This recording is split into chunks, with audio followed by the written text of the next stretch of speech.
और अब रुक करेंगे जम्मू कश्मीर का। हिजबुल आतंकी बुरहान वानी के खात्मे के बाद जम्मू कश्मीर में भड़की हिंसा के बाद हालात काबू में हैं। गृह मंत्री राजनाथ सिंह ने आज कश्मीर के हालात पर हाई प्रोफाइल बैठक बुलाई। अनंतनाग में एक पुलिस वाले की मौत हुई है, ये बड़ी खबर इस वक्त की। अनंतनाग में एक पुलिस वाले की मौत हुई। इसके पहले भी आपको बता दें कि कई पुलिस वाले हिंसा में मारे गए थे।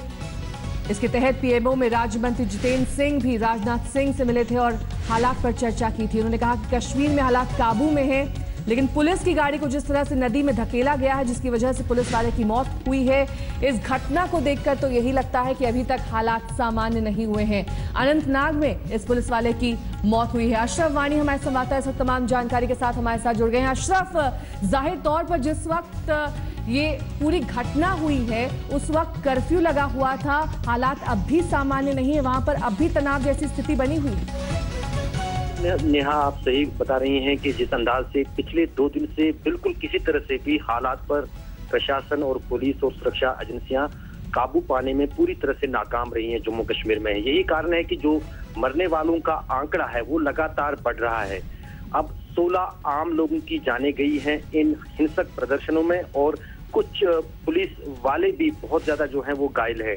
अभी भी जो आप बता रही हैं अनंतनाग की ये घटना है जहां पर पुलिस के एक वाहन को दरिया जहलिम में भीड़ ने, जो बेकाबू भीड़ थी, उसने फेंक दिया है और वहां पर बताया जा रहा था जो पुलिसकर्मी इस वाहन को चला रहा था उसकी मौत भी हुई होगी। अभी तक पुष्टि आधिकारिक तौर पर नहीं हुई है, लेकिन माना जा रहा है कि जब पूरी ही गाड़ी जो है प्रदर्शनकारियों ने जहलिम दरिया में फेंक दी तो जब जाहिर है कि जो उसमें व्यक्ति था उसकी जान भी गई होगी, लेकिन फिलहाल अभी तक उसकी पुष्टि नहीं हुई है। लेकिन अगर हम बात करें तो कल सुबह से ही, परसों शाम से ही, जब से हिजबुल का कमांडर बुरहान वानी मारा गया था, तब से घाटी के सभी इलाकों में तनाव बना हुआ है। अस्पतालों में घायलों की भीड़ जो है वो बड़ी है, सरकार परेशान है। अभी कुछ देर पहले जम्मू कश्मीर के मुख्यमंत्री महबूबा मुफ्ती ने सरकार के उच्च अधिकारियों, पुलिस के उच्च अधिकारियों और मंत्रियों से बैठक की। अब कुछ देर में जम्मू कश्मीर सरकार जो है वो रणनीति का खुलासा करेगा, आखिर जम्मू कश्मीर में कैसे इन तनावपूर्ण हालात को काबू पाया जाएगा। बहुत बहुत शुक्रिया अशरफ इस तमाम जानकारी के लिए आपका। तो पुलिस वाले की मौत की आशंका है क्योंकि उनकी गाड़ी को नदी में ढकेल दिया गया है। इसी से जुड़ी एक और खबर का रुख करेंगे। हिजबुल आतंकी बुरहान वानी के खात्मे के बाद जम्मू कश्मीर में भड़की हिंसा के बाद हालात काबू में है। गृह सचिव का ये बयान आया है। गृह मंत्री राजनाथ सिंह ने आज कश्मीर के हालात पर हाई प्रोफाइल बैठक बुलाई थी, जिसके बाद ये बयान जारी किया गया। पीएमओ में राज्य मंत्री जितेंद्र सिंह भी राजनाथ सिंह से मिलने पहुंचे थे। उन्होंने कहा कि कश्मीर में हालात काबू में है और एहतियातन रोकी गई अमरनाथ यात्रा जल्द बहाल की जाएगी। हम आपको बता दें कि हिजबुल आतंकी बुरहान वानी के खात्मे के बाद कश्मीर घाटी में हिंसा भड़क गई थी और इस हिंसा में अब तक 16 लोगों के मारे जाने की खबर आ रही है। 5 तस्वीरें किस तरह से इस वक्त तनावपूर्ण हालात अभी भी जम्मू कश्मीर में बने हुए हैं। बवाल तो थम गया है लेकिन तनाव जारी है। इस पहरेदारी में सड़कों पर सन्नाटा सोता है, पथराव के ताजे निशान ताकते हैं, गली मोहल्लों के मुंह लटके हुए हैं, दुकानों का शटर गिरा हुआ है। श्रीनगर की सभी सड़कें खाली हैं, एक उबलती हुई चुप्पी छाई है जिस पर सुरक्षा बलों का तगड़ा साया है। शुक्रवार की शाम को हिजबुल कमांडर बुरहान वानी और उसके 2 साथियों के मारे जाने के बाद पूरी घाटी में हालात तनावपूर्ण है। पिछले 24 घंटे से लगातार कश्मीर में जगह जगह पर हिंसक झड़पें हो रही हैं, जहां प्रदर्शनकारियों और पुलिस के बीच में पत्थरबाजी और तनाव बना हुआ है। घाटी की बात करें तो बुरहान वानी के मारे जाने के बाद ही न सिर्फ कई इलाकों में कर्फ्यू लगा दिया गया है, बल्कि साथ ही साथ इंटरनेट सेवाएं ठप हैं, यातायात बिल्कुल सड़कों से गायब है। पूरे कश्मीर में अमरनाथ यात्रा को सस्पेंड किया गया है। आतंकी बुरहान वानी की मौत के बाद से कश्मीर में जो उन्माद जागा है उसने घाटी में बहुतों की जिंदगी छीन ली है। विरोध और प्रदर्शनकारियों पर पुलिस और सुरक्षा बलों की गोलीबारी में करीब 150 लोग घायल हैं, जिसमें 96 पुलिस वाले हैं। 3 पुलिस के जवान हथियारों के साथ लापता हैं। घाटी में 11 जगहों पर कर्फ्यू लगा है। सभी अलगाववादी नेताओं को या तो गिरफ्तार या फिर नजरबंद कर दिया गया है। अमरनाथ यात्रा दूसरे दिन के लिए भी स्थगित कर दी गई है। मुख्यमंत्री महबूबा मुफ्ती ने मारे गए लोगों के प्रति संवेदना जाहिर की है और गृह मंत्री राजनाथ सिंह ने लोगों से अपील की है कि वो शांति बनाए रखें। घाटी में कर्फ्यू लगे होने के बावजूद जो भीड़ जुटी, जानकार उस पर सवाल खड़े कर रहे हैं। खासकर राज्य सरकार की भूमिका को लेकर प्रश्न उठे हैं। शायद मुस्तैदी में थोड़ी चूक रह गई। कर्फ्यू के बावजूद इतने तादाद में लोग यहाँ त्राल पहुँच गए, और सिर्फ वहाँ लोकल लोग नहीं है, वो श्रीनगर से आए और बाकी छोटे छोटे शहरों से भी पहुँचे।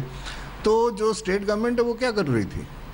ये दायित्व बनता है कि उन्हें इस सारी चीज़ों को रोकना था। अगर कर्फ्यू है तो कर्फ्यू में मूवमेंट अलाउड नहीं होती कश्मीर में। हिजबुल कमांडर बुरहान वानी के अंतिम संस्कार में हजारों की भीड़ उमड़ी थी, जिसमें कुछ हथियारबंद दहशतगर्द भी शामिल हुए थे। लेकिन कश्मीर में सरकार और देश विरोधी नारों के बीच एक आवाज उनकी भी है, जो अलगाववाद और अलगाववादियों की मंशा पर गंभीर सवाल खड़े करती है। Until and unless we understand that picking up the gun is not a way out, the Kashmir issue can only be solved on the table, and on the table you have to deserve a place to get on that table. What the Kashmiri youth needs to understand, this gun culture, violence, jihad will not get us anywhere. DH Pora, Achabal, Kokernag, Qazigund, संगम, देलिना, शीरी और श्रीनगर शहर के कई हिस्सों में हिंसक झड़पें हुई। पिछले एक अरसे से घाटी में युवा आतंकवाद की ओर झुक रहे हैं। सुरक्षा एजेंसियों ने पहले भी इस खतरे से आगाह किया है। बुरहान वानी उसी आतंक का नया पौधा था जिसकी मौत पर ये उबाल देखने को मिल रहा है। श्रीनगर से अशरफ वानी के साथ आज तक ब्यूरो। इसके साथ ही आपको यह भी बता दें कि पीएमओ में मंत्री जितेंद्र सिंह गृह मंत्रालय की बैठक में तो शामिल नहीं हुए, लेकिन सालगिरह की बधाई देने के लिए राजनाथ सिंह से जरूर मिले। गृह मंत्री से मुलाकात के बाद उन्होंने कश्मीर बवाल पर क्या कुछ कहा, सुनिए। The Honorable Home Minister is keeping a close eye on the sequence of events, and there is an absolute coordination between the state government, the government of India, the various security agencies, and I'm sure the situation is going to come back to normal very soon. And having said that, I would also like through you to reassure the members of the minority Kashmiri Pandit community that they are safe. There was some incident of stone pelting on the first day, but now all the minorities are also absolutely safe. अगली खबर का रुख करेंगे तो एक और जहां बांग्लादेश सीमा पर 10 बांग्लादेशी आतंकी नजर गड़ाए हुए हैं, वहीं पीओके में घुसपैठ की फिराक में जमे हैं 200 आतंकी। सूत्रों के मुताबिक एलओसी के उस पार लश्कर तैयबा, हिजबुल मुजाहिदीन और जमात उद दावा कश्मीर के लिए टेरर मास्टर प्लान तैयार कर रखे हैं। टेरर मास्टर प्लान के मुताबिक नए भर्ती आतंकियों को सुरक्षा बलों को निशाना बनाने का टारगेट दिया गया है, जबकि सरेंडर कर चुके और बूढ़े हो चुके आतंकियों को पत्थरबाजी का टारगेट दिया गया है। पाक में बैठे आतंकियों का मकसद कश्मीर में अशांति फैलाना और अर्थव्यवस्था को चौपट करना है। 200 हथियारबंद आतंकी घुसपैठ की फिराक में हैं, जिसमें लश्कर, जैश, हिजबुल के आतंकी शामिल हैं। कश्मीर में हमले की फिराक में है ये आतंकी। नए आतंकियों को सुरक्षा बलों पर हमले का टारगेट दिया गया है, जबकि जो पुराने आतंकी हैं उन्हें पथराव करने और भीड़ जुटाने की जिम्मेदारी दी गई। पूरा ये मास्टर प्लान, टेरर प्लान तैयार किया गया है आतंकियों की ओर से।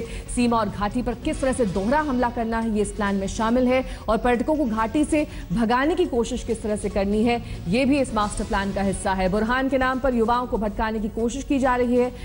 इसी के मद्देनजर सुरक्षा एजेंसियां मुस्तैद हो गई हैं। घाटी और यूनिवर्सिटी पर निगाहें गड़ी हुई हैं।